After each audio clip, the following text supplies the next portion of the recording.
Next gen நேர்களே அனைவருக்கும் வணக்கம். நான் உங்கள் ஸ்ரீ சுபம் விஜயகுமார். இன்றைக்கி பார்த்தீங்கன்னா தமிழ் புத்தாண்டில் நாம் பெறுகின்ற நன்மை பயன்கள் என்னென்ன? ஏன் சார் தமிழ் புத்தாண்டு மற்றோட 11 மாதிரி தானே? அப்படி கிடையாதுங்க. உலகில் மாற்றங்கள் எவ்வளோ இருந்திருக்கு, நகை எந்த அளவுக்கு ரேட்டு கூடிச்சு, இப்போ குறைஞ்சிருக்கு. அப்போ அடுத்ததில் மெயினாக பார்த்திங்கன்னா பிளானட்டரி காம்பினேஷன்ஸ் எக்கச்சக்கம் மாறுது. அப்போ உலகில் நிகழ்வே மாறுது, அப்ஸ் அண்ட் டவுன் ஆகுதுங்க. இப்போ போர் இதெல்லாம் நிற்கும். அங்கே போருக்கு எங்களுக்கு என்னங்க சம்மந்தம் சார்? அங்கே போர் இருக்கனால தான் நம்ம வீட்டில் கேஸ் வரல, அங்கே இருக்கனால தான் வீட்டில் பெட்ரோல் போட முடியல. அப்போ உலகில் நிகழ்வுகள் கிரகங்கள் மற்றும் கிரகணத்தை ஒட்டி தான் நடக்கக்கூடிய காலகட்டமாக இருக்கும். இப்பொழுது நடக்கின்ற விஷயங்கள் நம்ம ஒவ்வொரு ராசிக்கும் செய்யும் அற்புதம். முதல் நமக்கு தேவையான அடிப்படை பொருளாதார விருத்திகள் எப்படி இருக்குது, திருமண ரீதியான பாக்கியங்கள் இருக்குமா? நிறைய ஆண் பெண்கள் எங்குகின்ற விஷயம், எங்களுக்கு திருமணம் இல்லைன்னு சொல்லிடுங்க, நாங்கள் வேறு வேலையாக பார்த்துக்குறோம் அப்படின்ட்டு இருக்க மாதிரி. சார் பொருளாதார ரீதியாக பார்த்திங்கன்னா உழைப்புக்கு ஏற்ற ஊதியம் இல்லை என்பது நிறைய பேத்துக்கு. ஹார்ட் ஒர்க் பண்ணுறேன், ஒன்றுமே நாலேஜ் இல்லாதவங்களாம் பெரிய ஆளாக போகிறாங்க, ஏன் நம்மளால் பெரிய ஆக முடியல அப்படிங்கிற கேள்விக்கு பதில் இதாக இருக்குது. பிஸ்னஸ் சார், பிஸ்னஸ்லாம் வேண்டாம் சார் அப்படிங்கிற அளவுக்கு ஒரு சிலர் ஆகிட்டாங்க. ஏன்னா உயர்வின் உச்சமாக இருந்தவங்களாம் இன்றைக்கி வாழ்வின் துச்சம் அளவுக்கு மாற்றிட்டாங்க. கடன் தான், அதாவது இருக்கிற நோயிலே மிகப்பெரிய நோயாக இந்த கடன் வந்துடுதுங்க. அதாவது கண்ணுக்கு தெரியாத ஒரு நோய், குணப்படுத்த முடியுமா இல்லையான்னு தத்தளித்த நோயாக இருக்கிறது. இப்போ இந்த உலகில் மாற்றத்தில் நமக்கு என்னென்னா கிரகங்கள் வலிமை பெறுகின்றன. குரு உச்சம் பெறும் காலகட்டத்தை அள்ளி கொடுக்க காத்திருக்குது. இந்த தமிழ் புத்தாண்டில் மத்தியில் பார்த்திங்கன்னா ராகு கேது டிசம்பர் மாதத்தில் வரும், ஆங்கில வருஷத்தில் 5ஆம் தேதி. அப்போ மாறுகின்ற கிரக அமைப்புகள் இதெல்லாம் நம்மளை வழி நடத்துகின்றன. அப்போ இந்த ஒவ்வொரு விஷயத்துக்கும் கல்வி, செல்வம், பொருளாதாரம், மனம் சம்பந்தப்பட்ட விஷயங்கள், திருமண பாக்கியங்கள் அனைத்துக்கும் நமக்கு வேலை செய்ய போகுது. நிச்சயமாக இது பெரிய செல்வத்தை கொடுக்க போகுது. இப்போ தமிழ் புத்தாண்டில் தாங்க சார் மழை வெள்ளம் இருக்கும், விவசாயம் எப்படி இருக்கும், கம்ப்யூட்டர் சம்மந்தப்பட்டது எப்படி இருக்கும், மாணவர்கள் என்ன கல்வி எடுக்கலாம். நிறைய பேத்துக்கு இப்போ முக்கியமான இந்த வருடம் ஆரம்பத்திலிருந்து சார் நம்ம என்ன கல்வி என்ன இது மாற்றிக்கலாம், இந்த சப்ஜெக்ட் எடுத்தால் நல்லா இருக்குமா, இதெல்லாம் தெரிய வேண்டியது. அரசியல் மாற்றங்களும் நிறைய நிகழப்போகுது இந்த இதில் தான். ஆக நமக்கு உங்கள் ராசியை பற்றி பார்ப்போம். இறுதியில் ஒரு பரிகாரம் இருக்குது, நிச்சயமாக பயனுள்ளதாக இருக்கும். மேன்மை பெறுகின்ற மேசராசி அன்பர்களே, தமிழ் புத்தாண்டு நமக்கு செய்யும் அற்புதத்தை பற்றி பார்க்க வந்துட்டோம். முதல்ல உங்கள் ராசிக்கு ஃபஸ்ட்டு நல்ல விஷயம் என்னென்னா, உங்கள் ராசிக்கு 4ஆம் இடத்தில் குரு பகவான் உச்சம் பெற வருகிறார். இப்போ நிறைய பேர் பார்க்குறாங்க சார் அந்த மேசராசி பற்றி என்னென்னமோ சொல்கிறாங்க சார். ஃபஸ்ட்டு உங்களை பற்றி நீங்கள் தெரிஞ்சுக்கோங்க. மேசம் என்ற ஒரு கிரகம் என்னென்னா, மேசம் என்ற ஒரு ராசி எப்பொழுதுமே வலிமை மிக்க ராசி. சூரியனே உச்சம் பெறும் ராசிங்க. அப்போ இந்த இடத்துல அதிகாரம், அரச பதவிகள், தன்னம்பிக்கை மிக்கது, தைரியம் மிக்க ராசிகள், வளர்ச்சியான ராசிகளில் இந்த ராசி. அப்போ இந்த ராசி பார்த்திங்கன்னா மற்ற சாதாரணமாக இடப்பற்ற முடியாது. துணிந்தவன், இந்த ராசிக்கு துணிந்தவனுக்கு துணையாக இருக்கிற மாதிரி எப்பவுமே துணிஞ்சு செயல்படக்கூடிய ராசிகளாக இருக்கும். எப்பொழுதுமே இந்த ராசி உறவுகள், சொந்த பந்தங்கள் அரவணைத்து போகக்கூடிய அற்புதமான ராசியாக இருக்கும். ஆனால் என்ன, அந்த அன்புகள் திருப்பி கிடைக்குமா அப்படிங்கிறதான் தெரியாது. இவங்களுக்கு நாலேஜ் வந்து சொத்து சம்மந்தப்பட்ட, இடம் சம்மந்தப்பட்ட அனைத்தும் இருக்கும். இந்த 7.5 சனிலாம் இருக்கணும் சார், நாங்கள் ஜெயிச்சு காட்டுறோம் அப்படிங்கிற மாதிரி இருப்பாங்க.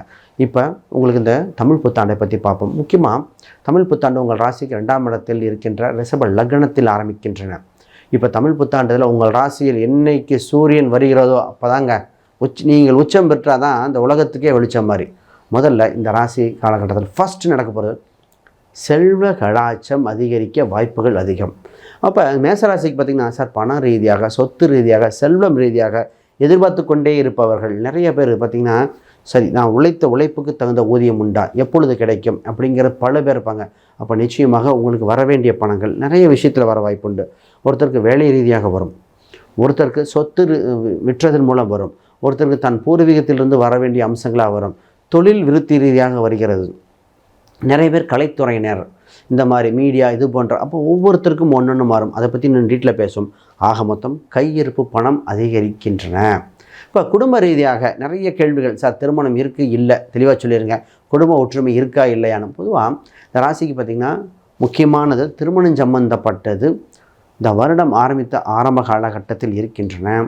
அப்பொழுது குரு அதிசாரத்தில் வருகின்ற காலகட்டத்தில் வருகின்றன. இப்போ சார் என்ன சார் இந்த வருஷத்தில் பார்த்திங்கன்னா குரு அதிசாரத்தில் வேறு வராது, அக்டோபர் மாத பக்கத்தில். அப்போ குரு மாற்றம் வருது. அப்போ இடைப்பட்டதில் ஜூன்லேருந்து 2லேருந்து அக்டோபர் வரைக்கும் குருபலன் இல்லை, அப்புறம் குருபலன் உண்டு. அப்போ திருமணம் பார்த்திங்கன்னா நிறைய பேச்சுவார்த்தைகள், திருமணம் சம்மந்தப்பட்ட விஷயங்கள் அனுகூலமாக இருக்கின்றன. வரன் இருக்குமா இல்லையான தத்தளித்தவர்கள்னு சொல்லலாம். ஏன்னா நிறைய ஆண் பெண்களுக்கு நிறைய பெண்களை ஒதுக்கினதும் சரி, ஆண்களை ஒதுக்கினதும் சரி. இன்றைக்கு பொதுவாக திருமண பொருத்தம் பார்க்கும்போது நாங்கள் ஜோதிடத்தில் 2, 7, 11 பாவங்கள் நன்றாக இருந்தால் திருமண பொருத்தம் போட்டுட்டு இருந்தால் நாங்கள் 2, 4, 5, 7, 11, 12 கூட பார்க்க வேண்டியது. இப்போ பாவ முறையே மாற்ற வேண்டிய சூழ்நிலை வந்திருக்கு. ஏன்னா 4ஆம் இடம்ங்கிறது சொத்தை வைத்து தீர்மானிப்பது, அழகை வைத்து தீர்மானிப்பது, உடல் ஆரோக்கியத்தை வைத்து ஒரு ஆணோ பெண்ணோ கேட்பது, படிப்பு. 4ஆம் இடம் படிப்பு. இதெல்லாம் இல்லாமல் இன்றைக்கி இல்லை. அப்போ இதையும் பார்க்க வேண்டியது. 12ஆம் இடம் அந்யோன்யம், தாம்பத்தியம், சுகஸ்தானங்கள், இதையும் பார்க்க வேண்டியது முக்கியமான விஷயமா இருக்குது. அடுத்து இப்போ இந்த ராசியில் பார்த்தா சார் வேலையை பற்றி சொல்லுங்கள் சார். நிச்சயமாக உங்கள் வேலையில் மிகப்பெரிய மாறுதல் உண்டு. உங்கள் ராசிக்கு 6ஆம் இடத்தில் சனி பகவான் பார்த்து கொண்டிருக்கும் காலகட்டத்தில் உங்கள் குரு பகவான் 4ஆம் இடத்தில் வரும்போது இப்பொழுது வேலையில் உயர் பதவிகள் கிடைக்க வாய்ப்புண்டு. அதே எப்படி சார் 6ல் வந்தனா இந்த குரு உங்கள் 12ஆம் இடத்துல சனியை பார்க்குறார், பாவத் பாவாப்படி. அப்போ நல்ல வேலை, தன்னம்பிக்கை மிக்க ஒரு வேலையாக இருக்கும். வெளிநாட்டு சம்பந்தப்பட்டது, வெளி மாநிலம் சம்பந்தப்பட்டது, வேலையில் ஒரு மாறுதல் உங்கள் ஏற்றத்தை கொடுக்கக்கூடிய சூழ்நிலையாக வந்தது சார். அந்த ஏற்றம் நிச்சயமாக கொடுத்தோம், நிச்சயமாக. அப்போ இந்த நேரத்தில் பார்த்திங்கன்னா வேலையிலே புதிய நிறைய படிக்க வேண்டியது இருக்கும்போ படிக்க வேண்டியதுனா உங்களை அப்டேட் பண்ண வேண்டிய எந்த நீங்கள் ஃபீல்டாக இருந்தாலும் சரி அப்டேட் பண்ண வேண்டிய சூழ்நிலைக்கு வந்தாச்சு. அடுத்தது முக்கியமாக இந்த கேள்வி ஜாதகத்துக்கு எல்லாத்துக்கும் வருது சார், சொத்துக்கள் அமையுமா? உங்கள் ராசிக்கு 4ஆம் இடத்தில் குரு உச்சம், அவர் 9, 12 குறிவார் சார். பூர்வீக ரீதியான சொத்துக்கள் சம்மந்தப்பட்டது, ஏதோ இடம் வீடு சொத்து சம்மந்தப்பட்டது வாங்கக்கூடிய சூழ்நிலைகள் வந்துவிட்டன. இப்போ சொத்து சம்மந்தப்பட்ட நிச்சயமாக வருமா? நிச்சயமாக. வண்டி வாகனங்களாக ஒரு சிலருக்கு அமையும், இடம் வீடு சொத்துக்களாக அமையும். இது போன்ற சார் என்ன தான் கடன் தான் சொத்து அமைன்னு அமைஞ்சிருங்க. அப்போ சொத்துக்கள் அமையக்கூடிய காலகட்டம். கவர்மெண்ட் வகையில் நிறைய பேர் கவர்மெண்ட் சப்சிடி, கவர்மெண்ட் கட்டி கொடுக்கிற கட்டடங்களாக இருக்கலாம். இது போன்ற விஷயங்களும் உங்களுக்கு வந்து கொண்டே இருக்கின்றன. அப்போ இது முயற்சி செய்தால் உங்கள் திருவனையாக மாறுகிற சூழ்நிலைகள் இந்த தமிழ் புத்தாண்டில் அற்புதமாக இருக்கின்றன. இதே காலகட்டத்தில் தான் நாம் பார்ப்போம் சார் பிஸ்னஸ் சம்மந்தப்பட்டது எப்படி சார் இருக்குது சார். பிஸ்னஸில் கொஞ்சம் கவனமாக அதீத வளர்ச்சியுடன் செய்யணும். ஏன்னா உங்கள் ராசிக்கு 10ல் பாவியாவது வரணும். சில காலத்தில் பாவி என்ற ராகு பகவான் வரப்போகிறார். நிச்சயமாக மிகப்பெரிய மாற்றத்தை கொடுக்க போகுது. அப்போ நீங்கள் செய்ய வேண்டியது எதில் கவனமாக இருக்கணும்? உங்கள் பேச்சு கனிவாக இருக்க வேண்டும். கோபத்தை குறைத்தால் குணமாக இருக்கக்கூடியது.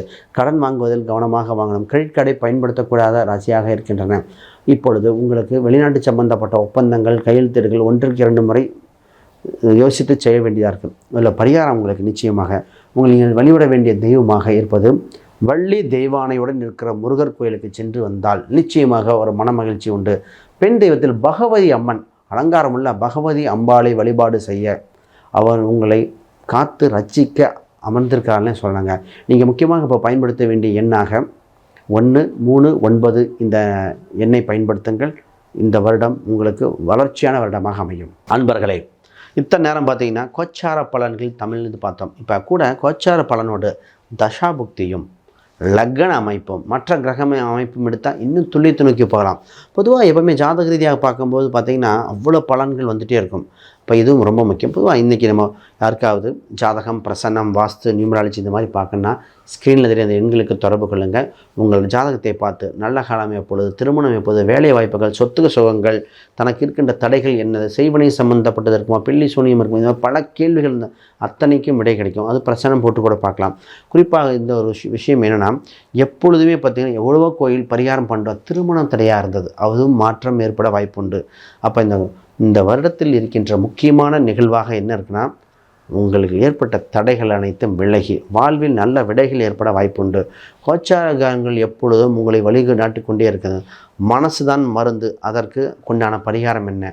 உங்கள் ஜாதகத்தில் இன்னொரு விஷயம் எடுப்போம். ராசியில் குபேரன் எங்கே இருக்கிறார்? என்னுடைய உபாசன தெய்வம் யார்? அதிர்ஷ்ட தெய்வங்கள் என் நிறங்கள் என்ன? இது அனைத்தும் ஜாதக ரீதியாக பார்த்தா அது தெரியும். அப்படி யாராவது ஜாதக ரீதியாக பார்க்கணுன்னா சும்மா கான்டாக்ட் பண்ணுங்கள். அனைவருக்கும் வணக்கம், வாழ்த்துக்கள்.